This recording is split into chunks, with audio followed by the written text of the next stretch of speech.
A big change is coming to Modesto's high schools next year. Modesto City Schools is leasing out laptops for students in a one-to-one program, similar to the digital education program that has been at Davis for the past 3 years. This means every high school student in Modesto will receive and operate a personal laptop in and out of the classroom. For the next 3 years, this laptop will be the HPX 360. It's a mobile laptop which has a lid or display that flips around to an entire 360 degrees, so you can use it as in tablet mode or as a traditional laptop.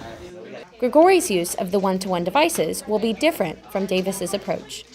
Some teachers as well as the students are thinking that we're going to be like Davis, where everything is all on the device. We are not using it as strictly we are on the computers all the time. We're using the computers as another tool, just like we would use an article versus the book, our literature book. It's another tool to use. It's not just going to be a bunch of students staring at a screen all day. Training opportunities have been provided to teachers since the beginning of the school year, and while participation has been sparse so far, there are expectations that these numbers will increase as the next school year approaches closer.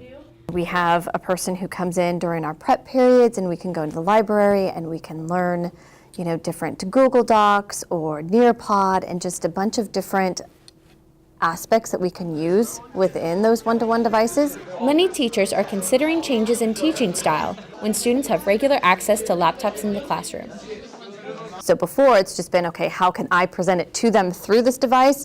But now how can I get the kids to interact with me on the device? Think what you used to be able to do in the library when that's where the only computers were at the school sites. You would go to the library, you would do your research, you might sit down and write a paper. All of that now will be able to be done digitally and submitted to the teacher all electronically. While the program has been advantageous at Davis, issues have kept it from running at full efficiency. There's a lot of inconsistency between teachers. Say I wanted them to turn in an assignment a certain way. Other teachers had a different way to turn it in, and kids were always missing assignments because they didn't know which way the teacher wanted them to turn it in. And for students, there are a lot of updates to their systems, so they have to restart their computer a lot. And most of the time they'll come into class not knowing that, and it'll mess with their programs until they restart it. So that takes a little bit of class time.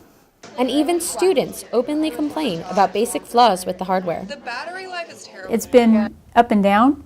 I won't say that it's been 100% smooth sailing. I don't think anything is 100%.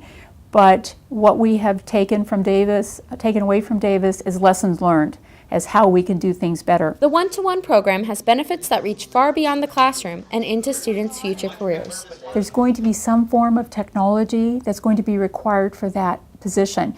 And students need to be able to know how to use the device, how to access information, not just how to write a paper. My kids have better digital literacy and citizenship, meaning they can go online and have conversations with somebody in a formal manner, and they can also go online and they know how to write up an essay online. They know how to send an email correctly, formally, all different skills that they need that they wouldn't normally get at a high school. Reporting for JNN, this has been Catherine Sports and Faith Brown.